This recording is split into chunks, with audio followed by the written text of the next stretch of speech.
buenas tardes a todos y a todas. Bienvenidos y bienvenidas a este webinar que organiza la Asociación Vasca de Sociología y Ciencia Política, bajo el título de Gentrificación, otra vuelta de tuerca de la segregación urbana. Egia esateko niri hitzaldi hau ilusioa egiten dit, luze izan dela prozesua. Empezamos, y lo comentábamos hace un ratito, el 7 de febrero del 2020 a organizar esta charla, este webinar, que tenían que ser dos sesiones, una en Donosti y otra en Bilbo. Iba a ser una mini turné vasca la que iba a tener Daniel y, lógicamente, pues bueno, del 7 de febrero del 2020 a las fechas actuales ha llovido mucho y ha habido muchísimas cuestiones, ¿no? Pero en todo caso, estimamos que el tema bien vale la pena también plantearlo en estos momentos, ¿no? Un tema como el de la segregación urbana, las desigualdades sociales en los ámbitos urbanos, la gentrificación. Egia da ere, bizi dugun egoera berezi honek baldintzatu egingo duela, ez? Eta Danielek ere horri buruz hitz egingo digu. Gentrifikazioari lotuta turismoa eta turistifikazio prozesu horiek agerikoak dira, eta horiek errotik iaia desagertu egin dira azkeneko hilabete hauetan, ez da? Eta orduan, zentzu horretan oso interesgarria izango da berak egiten dituen ekarpen ezberdinak. Va a hacer Daniel, un planteamiento general en torno a la gentrificación, pero bueno, conoce bien la realidad de Bilbao, también la de San Sebastián, y la idea es poder ver también cómo, aunque en nuestras ciudades quizá no con la intensidad, estos procesos de gentrificación, de segregación residencial que en otras ciudades se han dado con muchísima más intensidad, pero bueno, aquí los estamos poco a poco viviendo y se iban ya detectando, ¿no? Tanto en el caso de Donosti como en el caso de Bilbo, quizá en el caso de Vitoria-Gasteiz no tanto. Y para ello hemos invitado a Daniel Sorando. Daniel Sorando es profesor de Sociología de la Universidad Complutense de Madrid y, como os decía, él es especialista en segregación residencial, en desigualdades sociales en los ámbitos urbanos, en la ciudad. Tiene un libro que creo que ha tenido un impacto académico muy relevante, y yo diría que no únicamente académico, sino también en el ámbito social, de nombre muy coeniano, como es el First We Take Manhattan, la destrucción creativa de las ciudades, junto a Álvaro Ardura. Y bueno, pues creo que es un ponente de lo mejor que podemos encontrar a nivel estatal para hablar sobre estas cuestiones. Con respecto, y acabo muy rápidamente, muy brevemente, con respecto a la estructura de la sesión, lo que le hemos pedido a Daniel es que haga una presentación breve, pues de en torno a 40 minutos, si es posible, y luego abrir un turno de preguntas. Para ello tendremos el chat. Podéis ir haciendo incluso a lo largo de la sesión preguntas y luego las vamos recogiendo. Y bueno, pues ya adelanto, si es posible, abstenerse, trolls y demás fauna que se suele encontrar en las redes, abstenerse, ¿no? Para poder intentar sacar el máximo juego posible a esta sesión, y a la vez que no se alargue mucho, ¿no? Ya llevamos muchos meses con webinars y estamos, yo creo, ya todos y todas cansados de estas dinámicas, así que yo creo que si podemos hacer algo breve pero interesante, pues mejor que mejor. Eta besterik gabe, Daniel, zurea da hitza, es tuya la palabra, Daniel. Mil gracias, de verdad, de nuevo. Muchas gracias a vosotras, a vosotros. Es un placer para mí poder estar esta tarde, noche, ya casi conversando con todos. Y bueno, gracias por la invitación. Me hubiera encantado haber podido conversar, charlar en persona, tanto en Bilbao como en Donosti, pero bueno, la situación se complicó, como todos sabemos, y lo importante es que podamos compartir este rato. Así que, bueno, en atención al llamado a intentar ser sintéticos, voy a comenzar ya. Si por alguna razón no se pudiera ver bien la presentación, por favor, decídmelo y lo intentamos resolver. En principio debería estar ya viéndose la morada de las exenciones vinculadas. Si no me decís lo contrario, entiendo que todo funciona bien. Bueno, la idea desde el comienzo fue hablar en torno a este tipo de procesos socioespaciales como son la gentrificación y una de sus derivadas, podemos discutir sobre hasta qué punto es una derivada, un proceso diferente, la turistificación, ¿no? Como procesos que de algún modo condicionan, transforman las pautas y estructuras de segregación residencial, de segregación urbana en las ciudades del sur de Europa, pero bueno, en un debate internacional que bueno, ha hecho que esta palabra, gentrificación, que tan difícil de aceptar, ¿no? Por su sonoridad, haya acabado siendo popular, no solamente entre movimientos sociales y académicos, sino que creo que ya lo conoce bastante parte de la población. Por tanto, la gentrificación, hablaremos de ella, pero no solo de ella, hablaremos de parte de una de los procesos de segregación urbana y bueno, lo he dicho antes, pero no quiero dejar de repetirlo. Luego, gracias a la Asociación Vasca de Sociología y Ciencia Política, es que ricasco y vamos allá. Bueno, el argumento para hoy es el siguiente. En primer lugar, hablaremos de segregación residencial, puesto que se trata del marco en el cual, el contexto en el cual se desarrollan los procesos de gentrificación. Veremos cómo la segregación residencial hace referencia al proceso social, urbano, por el cual los diferentes grupos que habitan la ciudad lo hacen son cada vez más desiguales y habitan en lugares cada vez más diferentes. Veremos cómo la gentrificación es otra vuelta de tuerca en la diferenciación socioespacial de los grupos en las ciudades. Es un proceso por el cual se exprimen de nuevo o de otro modo en contextos propicios, como lo que veremos se han dado en la última década, las posibilidades de seguir reordenando el lugar donde habitan con la finalidad, en muchos casos, de dar lugar a procesos de enriquecimiento por parte de menos agentes urbanos en detrimento de los derechos sociales y urbanos de muchas poblaciones. Daniel, disculpa, yo no veo, sí, no veo la presentación. De acuerdo, no sé si... creo que tengo la solución porque me temía que podía pasar esto. Vamos a ver. Voy a volver a compartir en lugar del PowerPoint la pantalla entera y creo que así se... Pantalla completa. Vamos a probar ahora.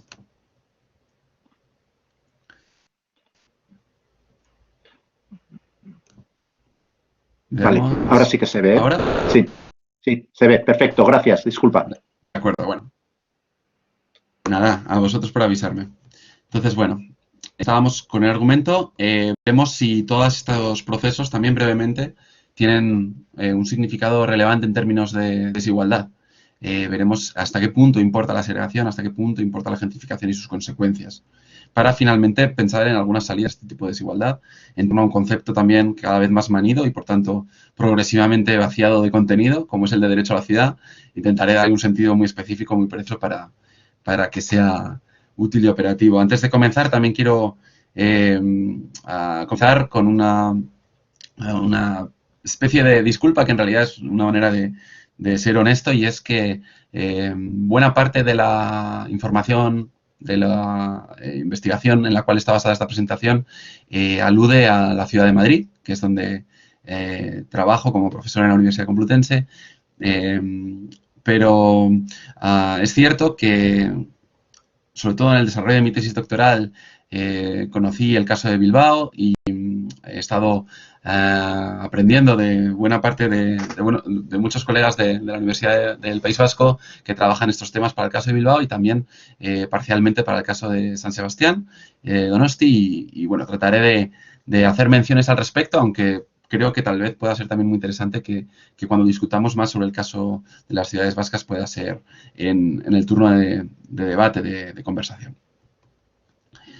Bueno, pues comenzamos con el concepto de segregación residencial, que hace referencia al grado de distanciamiento espacial en la ciudad entre grupos sociales diferentes. Grupos sociales que pueden serlo por su posición socioeconómica, por su condición étnica o su lugar de origen, o también por su edad, por su momento en el ciclo vital. lo importante en relación con este concepto es el hecho de que vincula dos tipos de desigualdades, la desigualdad social y la desigualdad espacial. Aquí tenemos una foto de una de las ciudades que son una de las sospechosas habituales cuando se trata de la segregación residencial, como es Sao Paulo, en Brasil, que da imágenes tan, digamos, como esta, ¿no? En la cual vemos la segregación socioespacial, pero una segregación socioespacial muy particular. Aquí tenemos viviendas donde se alojan grupos social y económicamente muy desiguales, pero que lo hacen, digamos, de forma yuxtapuesta, están sin situación de continuidad, están limítrofes los barrios con otros, de modo que aquí tenemos condiciones urbanas muy desiguales para habitantes con una posición socioeconómica muy desigual, pero en fuerte contraste, puesto que tienen una ubicación contigua, ¿no? El barrio de favelas con este barrio, con este tipo de urbanizaciones en altura.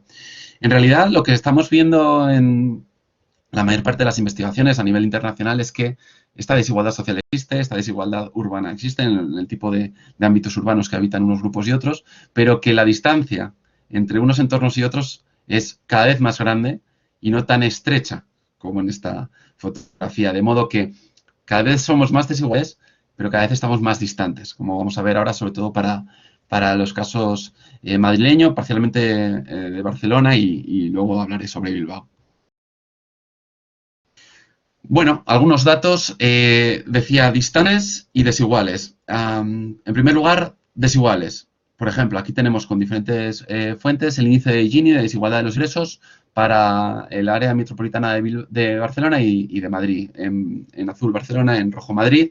Para el año 2011, cuando tenemos la posibilidad de comparar, vemos que la desigualdad en ingresos creciendo desde mediados de la primera década del siglo de forma clara y especialmente en el caso madrileño que superaba por unas décimas la desigualdad en Barcelona. Lo importante aquí es, en resumen, que ese aumento de la desigualdad socioeconómica que todos y todas conocemos, con datos se comprobaba también para el caso de Barcelona y muy especialmente me interesa para el caso de Madrid, que lo voy a utilizar como ejemplo sobre el cual entender un poco las dinámicas de segregación durante los últimos años en múltiples ciudades de los países de nuestro entorno y también de las ciudades del Estado. Este es un gráfico de barras con el cual quiero vincular esa desigualdad de la que acabamos de hablar con la segregación, es decir, la desigualdad con la distancia urbana entre estos grupos desiguales. Este es un gráfico de un libro de Tamaru y otros colegas de 2016 en el cual se comparaban 12 ciudades europeas, 12 capitales europeas, en términos de segregación entre grupos socioeconómicos. En este gráfico se representa lo que se conoce como el índice de disimilitud, que lo que hace es vincular, medir la intensidad de la separación entre grupos sociales. Aquí en concreto se medía la intensidad de la separación entre los grupos laborales más distantes en términos de remuneración y prestigio. Por un lado, las ocupaciones manuales sin cualificación y por otro lado, los directivos, ¿vale? En cada barra se mide la distancia entre estos dos grupos en color gris claro en 2001 y en gris oscuro en 2011. Lo que vemos es que esta distancia entre directivos y trabajadores manuales sin cualificación ha crecido de 2001 a 2011, de la barra clara a la oscura, en todos los casos que aquí se representan, salvo en uno, en Ámsterdam, por una serie de motivos que si queréis comentamos al final, pero que no precisamente se deben al aumento de la justicia espacial, ¿vale? En Ámsterdam. En todo caso, vemos cómo hay una pauta generalizada de aumento de la segregación en la mayor parte de las ciudades europeas comparadas y que entre todas estas ciudades, el caso de Madrid es bastante significativo, dado que en 2001, a principios de siglo, Madrid estaba un poquito por encima estaba por encima de la media de la segregación, tomando como ejemplo la distancia entre estos dos grupos sociales que os he comentado antes, entre ambos grupos sociolaborales. Sin embargo, en 2011 se dieron entre 2001 y 2011 una serie de procesos urbanos y sociales y económicos, políticos, que propiciaron un aumento en la intensidad de la segregación que la convirtió en la ciudad europea más segregada entre las 12 comparadas. Como veis, aquí hay ciudades de todas las latitudes de Europa: Viena, Ámsterdam, Estocolmo, Madrid, Oslo, Tallinn, Londres, Budapest, Vilnius, Atenas, Praga y Riga. Entre todas ellas, Madrid ha llegado a ser aquella más segregada, de manera que tenemos una sociedad urbana, madrileña en este caso, donde se constata un crecimiento de la desigualdad socioeconómica acompañado de un crecimiento en la distancia urbana entre estos grupos. ¿De acuerdo? Esto supone un declive en las pautas de mezcla social en su territorio. Este mismo análisis lo hicimos también para el área metropolitana de Barcelona, y si en la situación no era tan grave como en Madrid, se observaban las mismas dinámicas.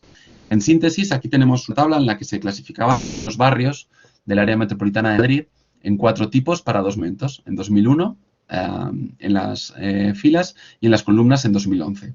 Se clasificaban entre barrios que por su composición social no bien polarizados, porque contenían en su interior a grupos más enriquecidos y a los más empobrecidos; barrios privilegiados por ser homogéneos en su composición social, por contener sobre todo a poblaciones privilegiadas; empobrecidos, lo opuesto; y mezclados, aquellos barrios cuya composición social era representativa de la del conjunto del área metropolitana, ¿vale? Aquellos que eran representativos de la estructura social del conjunto del área metropolitana de Madrid. Como veis,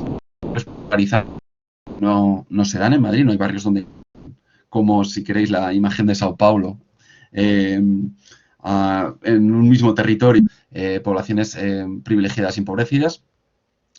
Lo que es más significativo es que de 2001 a 2011 el porcentaje de barrios mezclados ha disminuido desde el 46,5% al 38,6%. De modo que el aumento en las pautas de segregación que hemos visto en la gráfica anterior se traduce en una configuración del espacio social madrileño, de modo que los diferentes grupos sociales cada vez tienen menor probabilidad de coincidir en un mismo barrio de residencia. Es mucho más difícil que diferentes grupos sociales coexistan en los mismos espacios urbanos, al menos en sus espacios de residencia. Claro, si han disminuido los espacios mezclados, tiene que corresponderse con un aumento de otro tipo de barrios, y esto es así.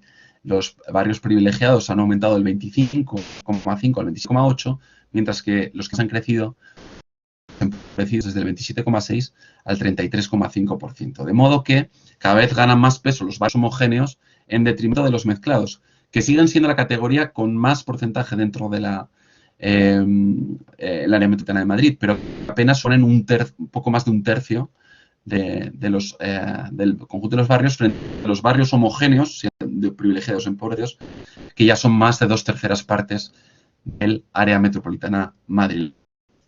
¿Y cómo se produjo durante estos 10 años, de 2001 a 2011, este aumento de la segregación y este declive de la mezcla social? Bueno, mediante unos procesos que creo no sorprenderán a nadie, como son la suburbanización vinculada a la burbuja inmobiliaria que se desarrolló entre el año 97 y el 2008. Todos sabemos que hay un contexto institucional que lo propició, de liberalización del suelo con las leyes del Partido Popular de finales de los 90, acompañado con un cuadro macroeconómico que lo facilitaba, con la entrada en la Unión Europea, un descenso en las tasas de interés y políticas que subvencionaban o mediante desgravaciones fiscales el acceso a la vivienda, todo lo cual dio, juntamente con el papel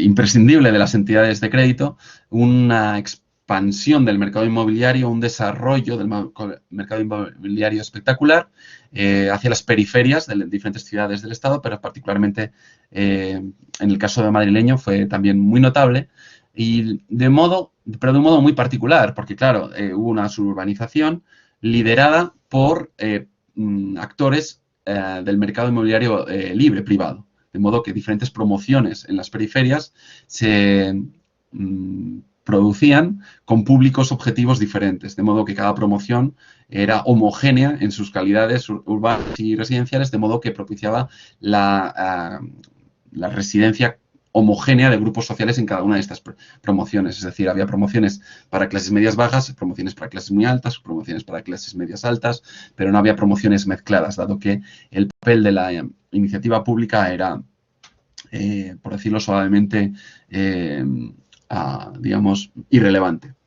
De modo que se favoreció un despliegue de los ejes ya tradicionales de la desigualdad socioespacial en el área metropolitana de Madrid, que tenemos aquí reflejada en este mapa, en el cual, en color negro, se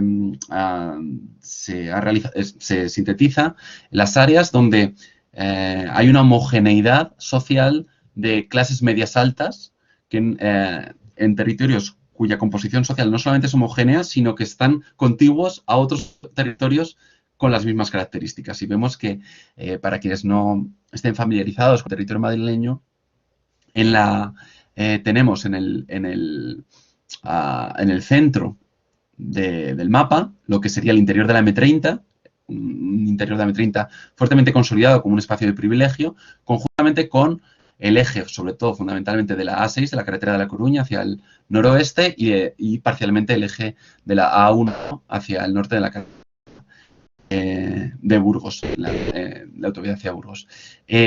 Por el contrario, tenemos en color blanco aquellos territorios que se caracterizan por tener una significativa ausencia de clases medias altas y que además están localizados contiguamente con otros territorios con las mismas características. En este caso tenemos en el sur municipios como Labrada, Alcorcón, Móstoles, Getafe, etcétera, y el corredor de Henares, Alcalá de Henares, Torrejón, Coslada, en el eje del este. Este es un poco el mapa tradicional de la división socioespacial de Madrid, que mediante la suburbanización y la burbuja se consolidó todavía más, puesto que hubo un proceso de construcción de promociones nuevas en la periferia, muy diferenciadas en su público objetivo, en el tipo de zonas que podían acceder a ese tipo de viviendas. Si vemos el mapa, el mismo mapa, pero en este caso sin contemplar la localización de las clases medias altas, sino de las clases populares, tenemos prácticamente el negativo de este mapa, el negativo de esta foto, ¿no? ¿Veis? Tenemos aquí una concentración de clases populares en el sur de Madrid y en el este, y una significativa ausencia de las mismas en el interior de la M30 y en los dos ejes de la A1 y la A6 que comentaba previamente. De modo que, en conclusión, hubo durante esta década dos impactos externos que aumentaron fuertemente la movilidad residencial en la región madrileña, pero también en otras muchas regiones metropolitanas españolas, y explican buena parte de sus cambios socioregionales. En primer lugar, la burbuja inmobiliaria y muy relacionado con ello la llegada muy significativa de migrantes internacionales, en buena medida necesarios para la construcción de toda esa burbuja inmobiliaria. En este contexto, así es como, digamos, entre 2001 y 2011 se dibujó, transformó, consolidaron las pautas de segregación en el caso madrileño, así como en el barcelonés, que hemos estudiado específicamente, pero que tiene seguro muchas aplicaciones en otras ciudades, ¿no? de la península. Estos dos impactos dieron lugar a una serie de procesos, entre los cuales vamos a ver que está la gentrificación, pero de un modo secundario, a diferencia de lo que ha ocurrido en la década posterior. En primer lugar, hemos analizado que las trayectorias más precarias se producen en barrios donde se da la sustitución de clases medias populares españolas por población extranjera en pobreza. ¿Cómo se dio este proceso? Pues bien, pensemos que la burbuja inmobiliaria dio la oportunidad digamos, generar un efecto riqueza en base al patrimonio, sabemos que apoyado sobre un endeudamiento masivo que acabó por estallar, que generó ese efecto riqueza y dio la posibilidad a los hogares de los diferentes segmentos sociales a acceder a viviendas con un valor superior mediante la venta de la anterior y complementándolo con el acceso a crédito hipotecario. Yo siempre hablo de la burbuja inmobiliaria como de una estafa piramidal en la cual siempre había que vender a alguien por debajo, ¿no? ¿Y quién estaba en el último nivel la población extranjera que había llegado durante esos años, que compró o alquiló esas viviendas a las clases medias populares, que aprovecharon para irse a otros barrios. Estos barrios a los cuales llegaron los migrantes internacionales, cubriendo los huecos que dejaban las clases medias populares españolas, son aquellos donde se ha dado posteriormente procesos más duros después de la crisis, mediante un proceso que Sonia Arbachi ha denominado como diáspora urbana, el proceso por el cual, de una inicial concentración de la población migrante en determinados barrios que ofrecían alquiler. En Bilbao esto es muy claro, ¿no? En San Francisco, Bilbao la Valleja, Zabala, pues como el caso madrileño no está tan claro por ejemplo, en el caso de Bilbao, pues ha habido una dispersión de esta población migrante en los años siguientes hacia periferias cada vez más lejanas, donde se dan determinados procesos que reproducen su desigualdad. De modo que su dispersión y, por tanto, menor segregación no está acompañada de una integración social y residencial equivalente. Junto con esto, hay otro tipo de proceso muy importante, y es que en 2001 los centros urbanos de la mayor parte de las ciudades españolas tenían una composición social mezclada. Esto sí que lo pude ver, por ejemplo, en el caso de Bilbao, pero para otras ciudades como Zaragoza, Valencia, Sevilla, lo hemos confirmado también a Madrid. Los centros urbanos en 2001 eran prácticamente los únicos lugares de las ciudades del Estado que tenían una composición social mezclada. Sin embargo, entre 2001 y 2011 esto se ha terminado, mediante incipientes procesos de gentrificación, a partir de los cuales en los centros urbanos son los espacios donde se ha producido una mayor transformación socioeconómica. Una transformación socioeconómica por la cual el perfil social de las personas que vivían allí en 2011 era con una posición socioeconómica mucho más privilegiada que en 2001. Pero este era un proceso secundario dentro del dibujo general de las pautas de segregación entre 2001 y 2011. Junto con esto, los espacios de privilegio permanecieron algunos estables y otros se expandieron mediante la burbuja. Y lo que pasaba en 2011 es que se dibujaba un escenario compuesto por dinámicas que permitían profundizar la desigualdad socioespacial, al menos en el caso madrileño, en el sureste, que hemos visto de clases populares. ¿Por qué? Puesto que en aquellos lugares donde se concentra la población con menos recursos socioeconómicos, son los lugares precisamente donde posteriormente se han dado las caídas más intensas en empleo, las caídas más importantes en el valor inmobiliario de las viviendas y de manera muy significativa, importante y dramática, la mayor parte de las ejecuciones hipotecarias, desahucios también por alquiler posteriormente. De modo que en este dibujo, en esta transformación de las pautas de segregación, fundamentalmente a lomos de la burbuja inmobiliaria y los procesos de suburbanización, con una pequeña aportación de la gentrificación, se han concentrado los costes en determinadas áreas urbanas periféricas, donde en la década posterior, de 2011 hasta la actualidad, la experiencia urbana y social ha sido dramática. ¿Qué pasa con Bilbao? En 2001 Bilbao se caracterizaba, obviamente, como la mayor parte de como todas las áreas más de sociedades urbanas capitalistas, por una serie de pautas de segregación urbana. Estas pautas, lo adelanto ya, han sido explicadas y actualizadas por diferentes artículos muy interesantes que han venido siendo publicados durante los últimos 3-4 años por diferentes colegas de la Universidad del País Vasco, entre ellos Kike Antolín, que está con nosotros como caso muy significativo, pero también hay otros compañeros y compañeras que han hecho diferentes aplicaciones de análisis de ecología factorial para interpretar las pautas de Bilbao y, por tanto, recomiendo su lectura y si alguien quiere las referencias, por supuesto, estaré encantado de compartirlas. Lo que veíamos es que en color azul, bueno, aquí tenemos toda la ría, ¿no? Vemos pues la tradicional separación entre la margen, entre una margen y otra, ¿no? La margen que empieza en Guecho, ¿no? Categorías privilegiadas, clases altas, y la margen industrial de clase popular. Y al comienzo de la ría, tenemos un centro urbano muy consolidado en 2001 ya digamos, de clases medias altas, con un cierto mosaico en los alrededores de de lo que sería Abando, ¿no? Y que, bueno, conocéis muy bien todo lo que sería la periferia más al sur, al norte, desde Abando hasta Ocharcoaga. O sea, conocéis perfectamente toda la variante de barrios y de composiciones sociales, demográficas, étnicas que se dan en la ciudad.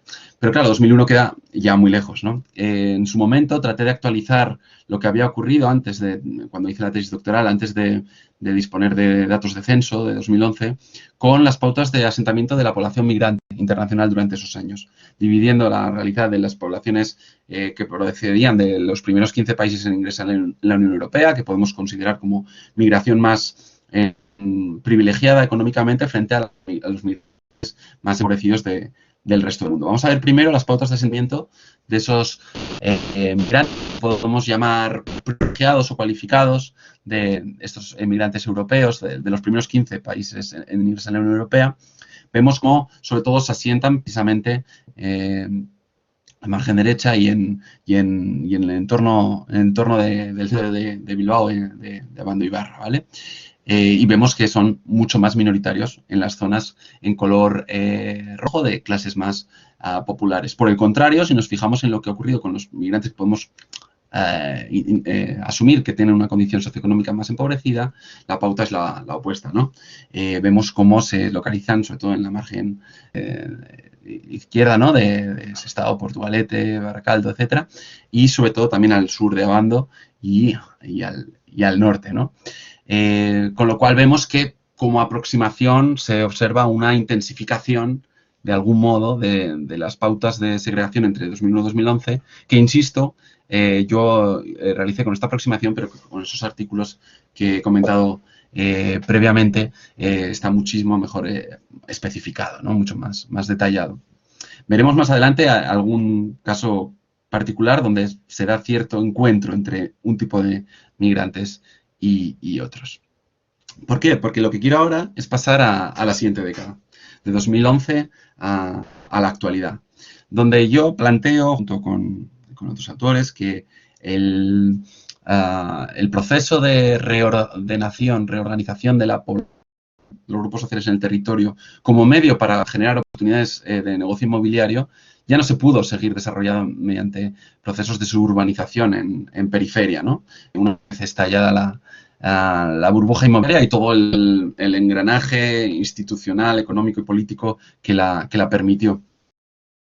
Sin embargo, una década más tarde, un nuevo proceso permitió continuar el funcionamiento de los grupos sociales en el espacio, generando oportunidades de negocio, pero ya no en las periferias, sino en la ciudad construida, mediante procesos de gentrificación. Y por eso digo que es otra vuelta de tuerca en los procesos de segregación en la ciudad.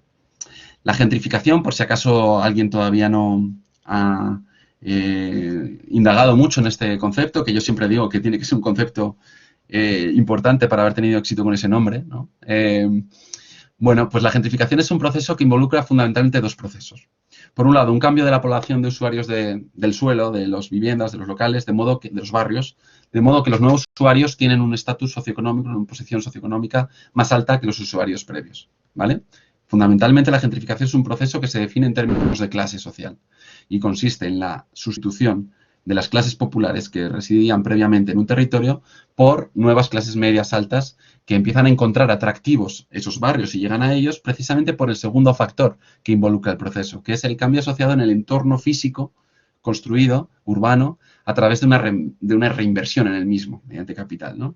Esto quiere decir barrios tradicionalmente abandonados que empiezan a recibir atención de las administraciones públicas y posteriormente de la iniciativa privada, generando, pues mediante programas de rehabilitación, regeneración urbana, que hacen más atractivo el espacio, ya sea mediante rehabilitación de viviendas, asentamiento de iniciativas culturales, ubicación de festivales de todo tipo, etcétera, etcétera.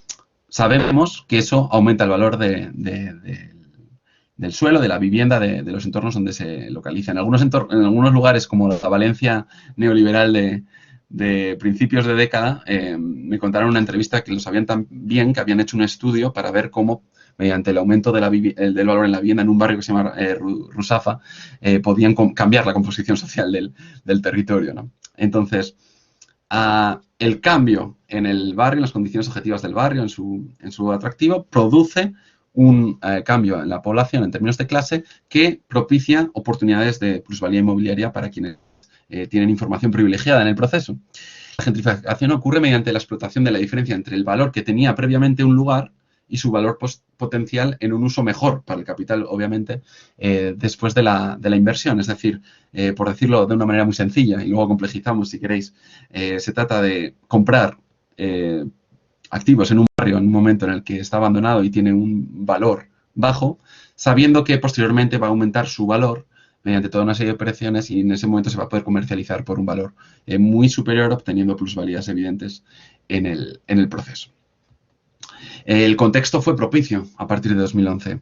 En primer lugar, sabemos que la gentrificación ocurre de una manera particularmente fácil cuando los barrios contienen mucha vivienda en alquiler, puesto que la rotación de grupos sociales es mucho más rápidamente que en un barrio con mucha vivienda en propiedad. La Ley de Arrendamientos Urbanos de 2013, recientemente modificada, lo que hizo fue facilitar la rotación, disminuyendo la duración de los alquileres de 5 a 3 años y favoreciendo la revalorización de las rentas sin apenas control. Junto con eso se reguló una figura que son las SOCIMI, ¿no? que lo que facilitaba era hacer negocio precisamente con alquiler para fondos de inversión sin tener que pagar muchas tasas ni muchos impuestos.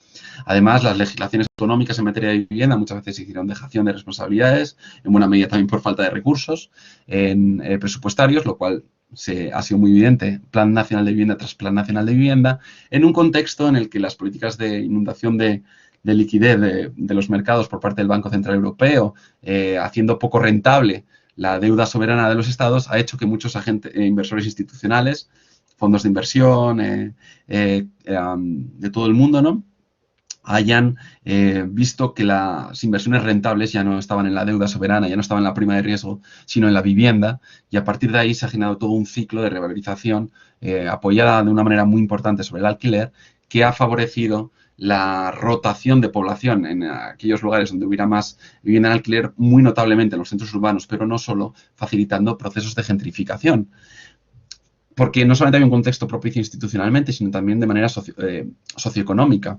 Porque como se ve en este gráfico de la derecha, la renta, los ingresos de las personas jóvenes se han estancado y se han reducido desde la gran recesión, lo cual les ha dificultado o impedido directamente acceder a vivienda en propiedad.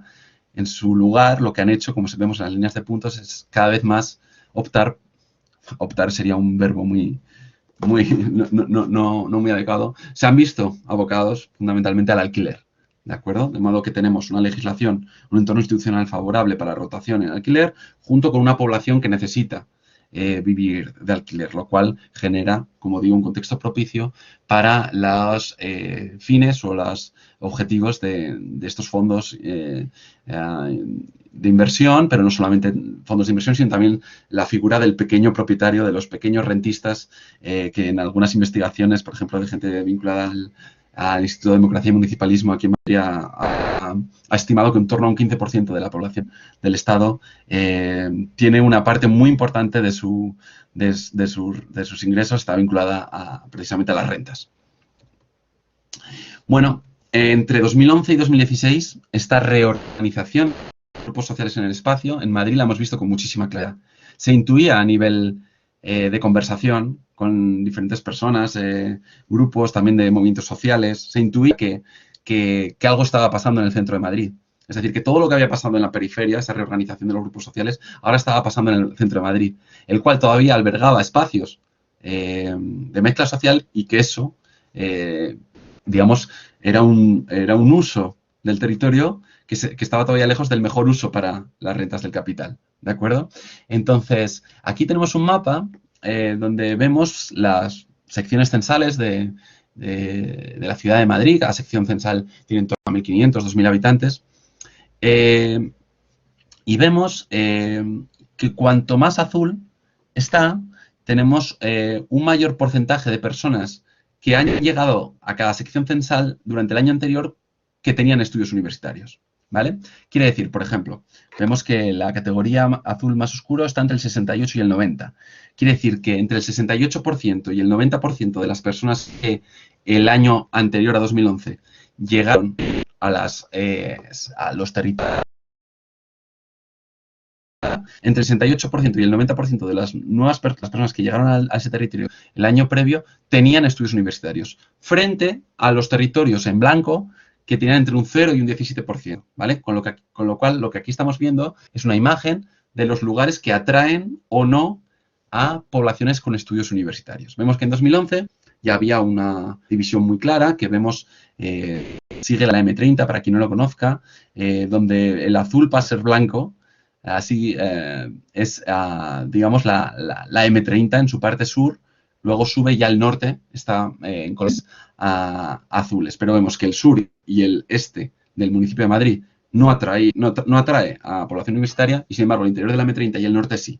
Ahora bien, dentro incluso de la M30 había espacios donde todavía no había, digamos, colores azules muy oscuros, espacios donde todavía llegaba población sin estudios universitarios. Lo que vamos a ver entre 2011 y 2016 es que esta relativa mezcla entre blancos y azules, si queréis, entre personas sin estudios universitarios y personas con estudios universitarios, cada vez es menos posible. De hecho, cada vez vamos a ver que el interior de la M30, que se conoce como la Almendra Central de Madrid, se llena de personas con estudios universitarios. Fijaos cómo va cambiando el mapa de 2011 a 2016. Esto es 2011, 2012, 2013, 2014, 2015 y 2016. Lo que se observa es que esa frontera social, ese apartheid socioespacial madrileño no se ha roto. El interior de la M30 sigue conteniendo casi hasta reventar ya personas con estudios universitarios, salvo un territorio en el norte que es Tetuán, ¿vale? Que todavía está en proceso de gentrificación, pero que prácticamente el interior del centro de Madrid se ha gentrificado completamente. En este contexto vemos noticias de este tipo, ¿no? Malasaña fue clasificado como el barrio más habitable de Madrid, según el estudio, ¿no? Conjuntamente con esto vemos esta publicidad de una promoción de una rehabilitación de vivienda en un edificio en el interior de Malasaña, que no engaña a nadie, el privilegio de Malasaña. El privilegio no solamente por la habitabilidad de Malasaña, sino por las condiciones económicas que uno tiene que tener para poder vivir allí, ¿no? En algunos comercios se dice, siempre nos quedará Malasaña. Bueno, habría que ver a quiénes les quedará Malasaña, ¿no? Como he dicho antes, es un proceso absolutamente marcado por la clase social.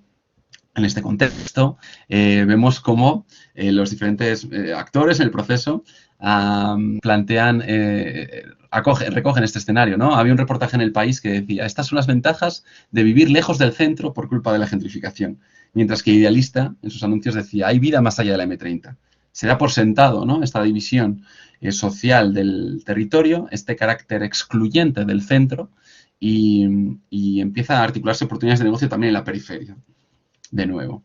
Esto da lugar a lo que es la clave, el tuétano de la gentrificación, que es el desplazamiento.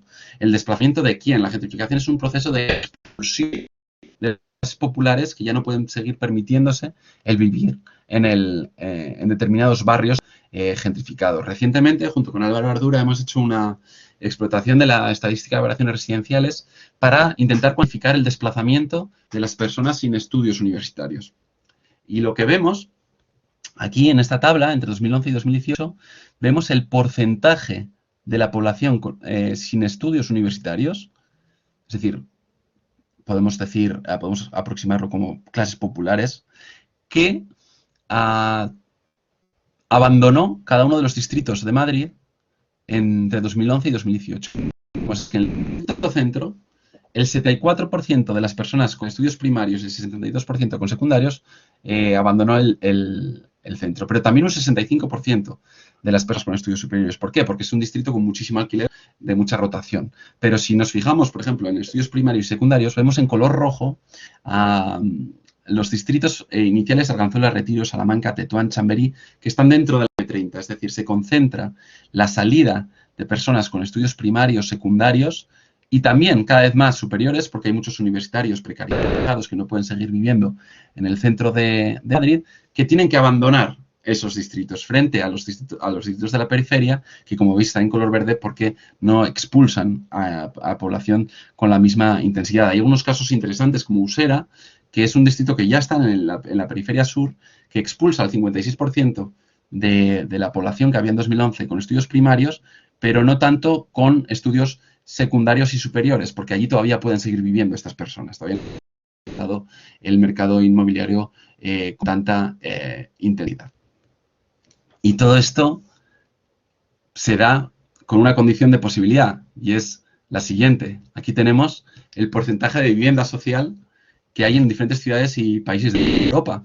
Fijaos, en Holanda el 30% del stock residencial es de alquiler social, mientras que en España, creo que optimistamente, se indica aquí que es un 3%. Por cada 10 viviendas en alquiler social que hay en Holanda, hay una en España, lo cual obviamente habilita a los diferentes actores con intereses en los procesos de gentrificación y segregación de manera más genérica a diseñar el espacio a su antojo, puesto que la vivienda pública apenas ejerce ningún rol de contrapeso. Fijaos como en ciudades como Ámsterdam o Viena el 42 y 43% de la vivienda es de alquiler social. Madrid ni siquiera aparece en este mapa. Bilbao sí, se habla de la revitalización de algunos barrios. En Lisboa, por ejemplo, aparece un 2%. En Madrid sabéis que no solamente había pocas, sino que se vendió al principio de la década a diferentes fondos buitre. El caso de Bilbao, os decía antes que íbamos a ver algunos espacios donde se solapan. La llegada de inmigrantes vimos, por así decirlo, privilegiados, favorecidos. ¿Cuáles son estos lugares? Bueno, pues yo creo que lo es el sospechoso habitual de cuando se habla de gentrificación en Bilbao, siempre se habla de San Francisco, ¿no? Aquí hay gente que lo conoce bien, me consta. Veis que aquí, bueno, no solamente aparece San Francisco, en color rojo, aquí hay un área de rehabilitación integrada que abarcaba San Francisco, Bilbao la Vieja. También está el entorno del casco viejo, ¿no? Vemos que hay una significativa llegada de población de países europeos privilegiados, pero que también se da esa llegada de población de países empobrecidos, particularmente en San Francisco, con lo cual, al menos en 2009 2011, la gentrificación de este territorio no está clara, ni mucho menos. Podemos hablar después qué ha pasado en la década posterior, seguro que me podéis contar más cosas de las que yo conozco, y un poco también qué pasa en este espacio, ¿no? Junto con la gentrificación tenemos la turistificación. De nuevo vuelvo a Madrid. Aquí tenemos un mapa del distrito centro, un mapa de Madrid, y el distrito centro está completamente copado por apartamentos turísticos. ¿Es la turistificación un tipo de gentrificación? Hay algo de debate respecto de esto, aunque a mí no me parece demasiado relevante. Yo creo que en esencia sí, porque fundamentalmente lo que genera la turistificación es, de nuevo, un cambio en la población de los barrios, muy a menudo en términos de clase, porque los turistas que llegan tienen unos recursos económicos superiores a las poblaciones que allí vivían previamente, que lo que hacen es encarecer el mercado de la vivienda alquiler, puesto que reduce la oferta y aumenta las expectativas de beneficio de las personas que tienen vivienda en ese territorio. Más allá de la gentrificación, ¿qué pasa con la turistificación? Genera muchos costes de mantenimiento, supone liberalización de horarios, modifica el tejido comercial y económico, altera la convivencia en el espacio público, en las comunidades de vecinos, estandariza y da lugar a una pérdida de identidad en los barrios y tiene impactos muy notables sobre la vivienda. Muchas veces se habla de la disneyificación de estos barrios estandarizados y empaquetados para su consumo por las clases medias altas internacionales que viajan, ¿no? Aquí hay unos datos de Javi Gil muy relevantes sobre el tema sobre el caso de Madrid, ¿no?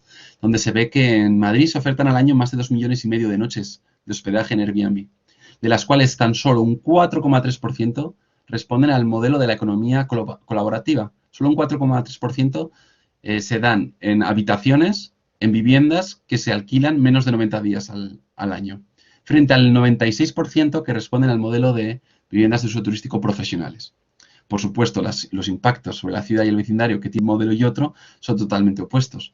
La turistificación es un modelo de gentrificación particularmente agresiva, puesto que lo que hace es sustituir a clases populares residentes, y no solo populares, por residentes temporales que están en los barrios pues por semanas, por fines de semana, y que por tanto no tienen ningún compromiso con el barrio. No les va a afectar lo que hagan sobre el barrio, porque una vez que hayan utilizado el barrio de una manera más o menos respetuosa, vuelven a sus viviendas a varios miles de kilómetros o cientos de kilómetros de distancia.